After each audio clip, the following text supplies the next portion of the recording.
शिवसेनेचा वर्धापन दिन साजरा झाला। वर्धापन दिन सोहळा साजरा केला 19 तारखेला 18वा वर्धापन दिन। मित्रांनो, त्याची आपण आज समीक्षा करूया।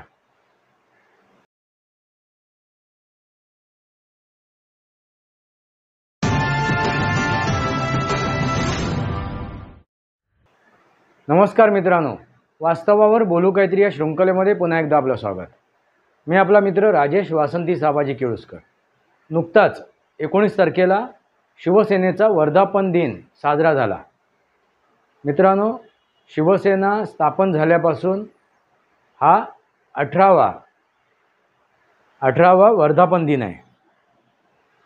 मित्रांनो, दोन्ही म्हणजे मूळ शिवसेना जी एकनाथ शिंदे यांच्याकडे आहे त्या शिवसेनेने सुद्धा आणि शी उभाटा या शिवसेनेने सुद्धा हा वर्धापन दिन साजरा केला। मात्र मित्रांनो, महत्त्वाची गोष्ट म्हणजे काय माहिती आहे का, शिवसेना हा जो पक्ष आहे किंवा ही जी संघटना आहे, ही जी उभी राहिली, ही जी स्थापन झाली, याच्या मागचा उद्देश म्हणजे मराठी माणसांचं हित जपणं आणि त्यानंतर ती हिंदुत्वाकडे वळली। म्हणजे मराठी माणूस आणि हिंदुत्व अशा या रथाचे दोन घोडे होते। मित्रांनो, हिंदुत्वाचं हित आणि मराठी माणसाचं हित अशी जपणारी शिवसेना आता नक्की कोणाकडे आहे? बाळासाहेबांची जी विचारधारा आहे ती विचारधारा असलेली शिवसेना कोणाकडे आहे? आपण जर ही लोकसभेची निवडणूक बघितली आणि लोकसभेच्या निवडणुकीनंतर आलेले निकाल बघितलेत, त्यानंतर तुमच्या अगदी लक्षात येईल की मूळ शिवसेना कोणती। मित्रांनो, बाळासाहेबांनी कडवट हिंदुत्व मांडलं होतं। हिंदुत्वच हेच राष्ट्रीयत्व। पण त्यांचे चिरंजीव उद्धव ठाकरे यांनी आता जी निवडणूक लढवली ती मुसलमानांच्या तुष्टीकरणाचं राजकारण करून, एक गठ्ठा मुसलमानांचं मत मिळवून। म्हणजे आजपर्यंत ज्या शिवसेनेला मुसलमानांनी कधीच स्वीकारलं नाही, प्रत्येक वेळी नाकारलं, ती शिवसेना। कारण मुसलमान हे शिवसेनेकडे कोणत्या नजरेने बघत होते? हिंदुत्ववादी पार्टी। पण आता मुसलमानांनी त्यांना स्वीकारलं आहे। याचा अर्थ काय झाला? कारण ह्या लोकसभेच्या निवडणुकीमध्ये तुम्हाला हीच गोष्ट दिसून येईल। मुसलमानांनी जे मतदान केलं आहे ना, ते हिंदुत्ववादी पार्टींच्या विरोधात। म्हणजे ते समजतात की भारतीय जनता पार्टी किंवा शिवसेना किंवा अन्य कोणी त्यांच्याबरोबर, भारतीय जनता पार्टीबरोबर किंवा शिवसेनेबरोबर जे काय घटक दल असतील ते सगळे हिंदूवादी आहेत, ते हिंदुत्ववादी आहेत। त्यामुळे त्यांनी जे मतदान केलं ते कोणाच्या विरोधात केलं? तो हिंदुत्ववादी पार्टीच्या, त्या संघटनेच्या। आणि याचाच अर्थ असा निघतोय की उद्धव ठाकरे यांना त्यांनी मतदान केलं, उद्धव ठाकरेंची पार्टी शी उभाटा यांना त्यांनी मतदान केलं। याचा अर्थ सरळ निघतोय की त्यांनी उद्धव ठाकरेंना मानलंय, त्यांना स्वीकारलंय, ते म्हणजे ते आता हिंदुत्व विरोधात आहेत। कारण त्यांनी काँग्रेसची हातमिळवणी केलेली आहे, राष्ट्रवादीची हातमिळवणी केली आहे आणि त्यांच्या विचारधारेनुसार ते आता चालत आहेत। काँग्रेसची विचारधारा, त्यांची विचारसरणी ही एकच आहे, ते म्हणजे हिंदुत्व विरोध। आणि गेल्या 70 वर्षात तुम्हाला हेच दिसून आलं असेल। काय? मुस्लिमांचं तुष्टीकरण, इस्लामचं तुष्टीकरण। मित्रांनो, लक्षात आलं का? ह्या वर्धापन दिनामध्ये तुम्हाला हीच गोष्ट दिसून आली, विचारधारा। त्याने एकदम साफ करून टाकलं। या 2024च्या लोकसभा निवडणुकीमध्ये दोन्ही गोष्ट साफ झाली। बाळासाहेबांची विचारधारा कोणाच्या सोबत आहेत? एकनाथ शिंदे यांच्या सोबत आहेत की उद्धव ठाकरे यांच्या सोबत आहेत? तुम्हाला काय वाटते मित्रांनो? तुमचे विचार काय आहेत? मित्रांनो, ही सरळ साधी गोष्ट आहे। त्याच्यात काही आता रॉकेट सायन्स राहिलेलं नाही आहे। रॉकेट सायन्स नाही त्याच्यात आहे की आता त्याचा पडताळा करायची गरज आहे, मोजमाप करायची गरज आहे, फुटपट्टी लावायची गरज आहे, त्याचा तराजू घेऊन ती तराजूमध्ये मोजायची गरज आहे अशी कुठलीच गोष्ट राहिली नाही. अगदी साफ सरळ झालेली आहे. आणि त्याचा उल्लेख शिवबाटांच्या त्या मेळाव्यात दिसून आला. हा शिवबाटाचा जो मेळावा होता, वर्धापन दिन होतं, त्या दिवशी तो दिसून आला. त्यांच्या मंचावरही दिसून आलं, त्यांच्या मंचावरही ऐकायला मिळालं. त्यांच्यासोबत जे नेते आहेत, जे आता निवडून आलेत, ते सुद्धा त्यांनी जी भाषणं केलीत त्या भाषणामध्ये त्यांनी मुसलमानांचे आभार मानलेत. मित्रांनो, मुसलमानांचे आभार मानायलाच हवेत, कारण त्या मुसलमानांनी त्यांना मतदान केलेलं आहे. आता हा पक्ष आता हिंदुत्ववादी राहिलेला नाही आहे. हिंदुत्ववादी राहिलेला नाही. सरसकट त्यांना मुसलमानांनी मतदान केलेलं आहे. हा इस्लामिक आता पक्ष झाला आहे असं म्हणायला हरकत नाही. हिंदुत्ववादी नाही तर इस्लामवादी असं म्हणायला हरकत नाही आहे. म्हणजे त्यांनी आपल्या पित्याच्या, आपल्या वडिलांच्या विचारधारेला तिलांजली दिलेली आहे. आणि हीच गोष्ट आता साफ स्वच्छ निदर्शनात येते.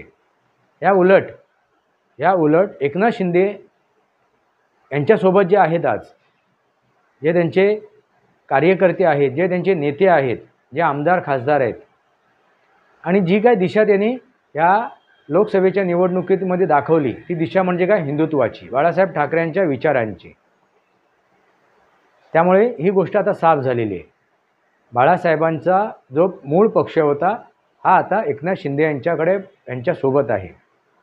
आणि जे मतदार आहेत मित्रांनो, मराठी मतदार, शिवसेनेला मानणारा, शिवसेनेला आपली संघटना समजणारा असा जो मतदार आहे, अशी जी विचारधारा असलेला मतदार आहे, तो मतदार आता एकनाथ शिंदे यांच्यासोबत आहे.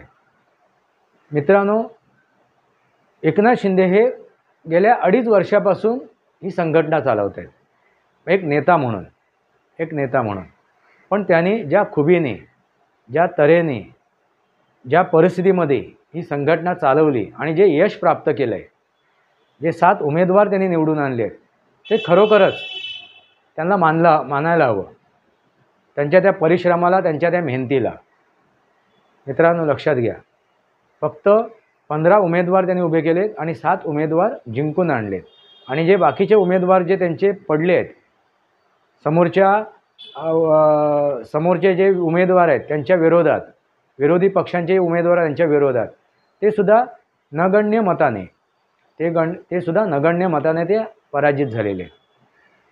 मित्रांनो, याचा अर्थ काय आहे की मराठी माणूस, हिंदू माणूस जो शिवसेनेला मानतो, जो शिवसेनेचा पारंपरिक मतदार आहे, तो मतदार आता कोणासोबत आहे तर एकनाथ शिंदे यांच्यासोबत आहे. उद्धव ठाकरे यांना त्यांनी केव्हाच रामराम ठोकलेला आहे. जे काही मोजके हिंदू स्वतःला संबोधून घेणारे जे आहेत, हिंदुत्व म्हणून स्वतःला, सनातनी म्हणून स्वतःला संबोधून घेणारे आहेत, जे हाताच्या बोटावर मोजण्या इतके, जे काय म्हणतात, नवनवीन हे झाले आहेत, सेक्युलर झाले आहेत, धर्मनिरपेक्ष झाले आहेत, असे काही हिंदू, असे काही मराठी लोक, ज्यांना सेक्युलर आणि धर्मनिरपेक्षता याचा अर्थच कधी कळला नाही. कारण सनातनी हिंदू हा मुळातच धर्मनिरपेक्ष आहे. त्याला धर्मनिरपेक्ष बनायची गरज नाही. जसे हे आता उद्धव ठाकरे धर्मनिरपेक्ष बनले आहेत, ते धर्मनिरपेक्ष नाही आहे. त्याला धर्मनिरपेक्षता म्हणता येणार नाही. ह्याला म्हणतात लागून चालन. ह्याला म्हणतात तुष्टीकरण. आपलं हित जपण्यासाठी, आपलं स्वहित जपण्यासाठी, आपला स्वार्थ जपण्यासाठी त्यांना ती मुसलमानांची मतं हवी होती, म्हणून त्यांनी केलेलं आहे मुसलमानांचं लागून चालन आहे. आता काय म्हणणार उद्धव ठाकरे? मित्रांनो, जे उद्धव ठाकरे BJPच्या सोबत त्यांनी यापूर्वी युतीचं जो राज्य होतं, म्हणजे कधी बाळासाहेब ठाकरे असताना, हे आपले मनोहर जोशी आणि नारायण राणे मुख्यमंत्री असताना जे युतीचं सरकार होतं, त्या युतीच्या सरकारमध्ये भाजपासुद्धा युतीमध्ये होतं. म्हणजे जे काय सरकार आलं त्याला कारण भाजप आणि शिवसेना होती, युती होती, ना की एकटी शिवसेना. मित्रांनो, ह्या उद्धव ठाकरेंनी असा काय प्रयत्न केला की आपली संघटना, आपल्या संघटनेचा विस्तार झाला पाहिजे? अशी कोणता प्रयत्न केला? असा कोणता प्रयत्न करताना ते दिसलेत? बाळासाहेबांच्या पश्चात त्याने असा कोणता प्रयत्न केला? एक आयती त्यांच्या पदरात एक संघटना मिळाली होती, आयती ती पार्टी त्यांच्या पदरात मिळाली होती. आयती कुठलाही परिश्रम न करता, उलट या पक्षी जर राज ठाकरेंचा विचार केला तर त्या राज ठाकरेंनी शिवसेनेसाठी आपलं रक्त आटवलं आहे, आपला घाम गाळला आहे. अशा राज ठाकरेंना बाजूला करण्यासाठी उद्धव ठाकरे यांनी नाना प्रकार केले, नाना तऱ्हा केल्या आणि ते या संघटनेचे सर्वेस्वर बनले. आणि एवढं बनूनसुद्धा बाळासाहेबांच्या पश्चात त्यांनी संघटना किती विस्तीर्ण केली, किती त्या संघटनेमध्ये त्यांनी परिश्रम केलेत. आता जे पळत आहेत, आता ज्या प्रकारे पळत आहेत ती उभाटाला घडवण्यासाठी, उभाटाला घडवण्यासाठी तीच मेहनत जर त्यांनी यापूर्वी केली असती, आपल्या नेत्यांचा विचार केला असता, आपल्या कार्यकर्त्यांचा विचार केला असता, तर ही वेळ त्यांच्यावरती आली नसती. आतासुद्धा ते त्या संघटनेचे मालकच आहेत आणि त्याच आविर्भावात, त्याच आवेशात ते वावरत आहेत. मालक प्रायव्हेट लिमिटेड कंपनी, उभाटा ही त्यांची आता प्रायव्हेट लिमिटेड कंपनी आहे असं आता म्हणायला हरकत नाही आहे. कारण ती आता मूळची शिवसेना नाही आहे. उभाटा ही उद्धव ठाकरे यांची प्रायव्हेट लिमिटेड कंपनी आता मानायला हरकत नाही आहे. आणि ज्यावेळी ती प्रायव्हेट लिमिटेड कंपनी होते ना मित्रांनो, स्वतःच्या मालकीची होते, त्यावेळी ती जास्त प्रगती नाही करत. ही कंपनी नाही आहे, हा व्यवसाय नाही आहे. हे काय आहे? ही संघटना आहे. आणि संघटना का उभी केलेली आहेत? ह्या संघटना का उभ्या राहिल्या आहेत? समाजासाठी, जनासाठी, जनतेसाठी, नागरिकांसाठी. कारण इथे लोकशाही नांदते, या भारतात लोकशाही नांदते. लोकांनी लोकांसाठी केलेलं राज्य आणि ते राज्य चालवण्यासाठी ह्या संघटना उभ्या झालेल्या आहेत, हे पक्ष निर्माण झालेले आहेत. ह्या प्रायव्हेट लिमिटेड कंपन्या नाही आहेत. आणि अशा प्रायव्हेट लिमिटेड कंपन्या आतापर्यंत निर्माण झाल्या आणि नष्टही झाल्या.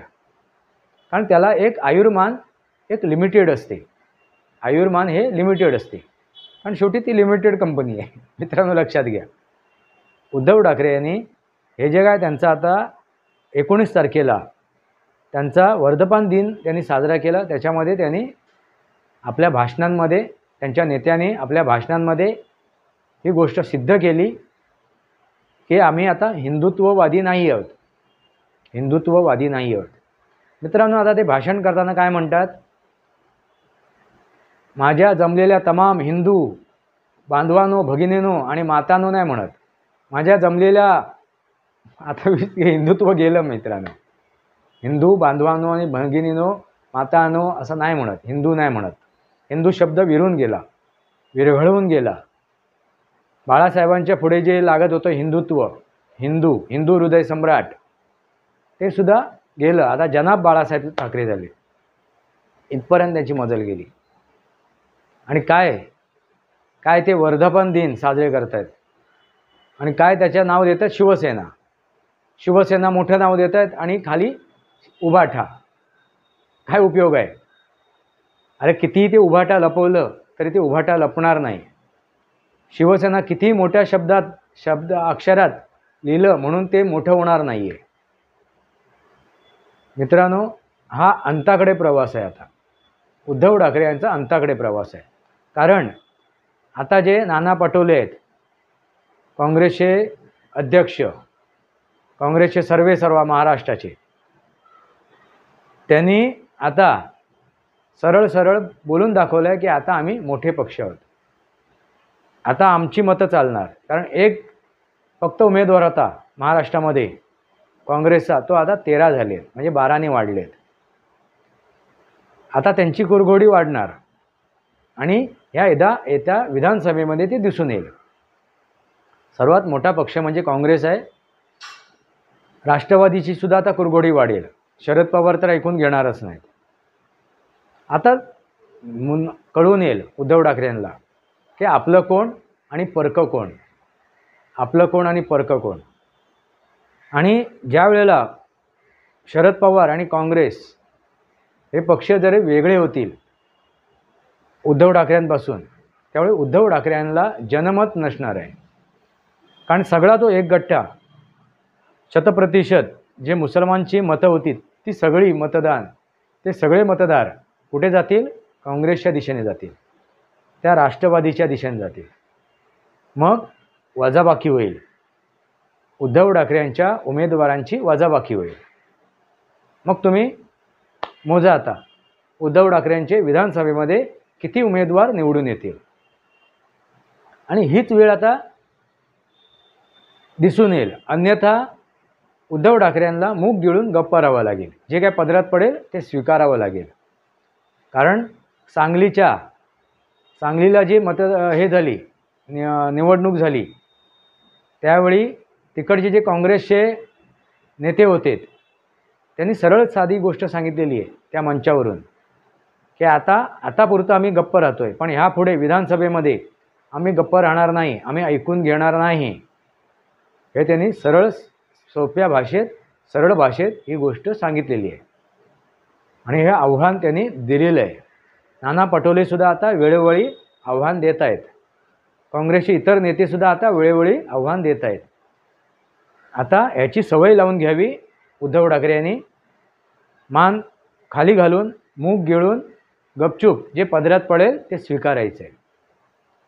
आणि हेच आता फलित झालेलं आहे उद्धव ठाकरे यांच्या संघटनेसाठी. त्यांनी हेच फलित करून घेतलेलं आहे, हे फलप्रूफ झालेलं आहे. वर्धापन दिन साजरा करतात कसला? तर शिवसेनेचा, नसलेल्या शिवसेनेचा, खोट्या शिवसेनेचा, असंच म्हणायला आता हरकत नाही. मित्रांनो, आपल्याला काय वाटते? आपलं काय मत आहे? उद्धव ठाकरे यांच्यासोबत असलेली जी संघटना आहे ती शिवसेना आहे का? मूळची शिवसेना आहे का?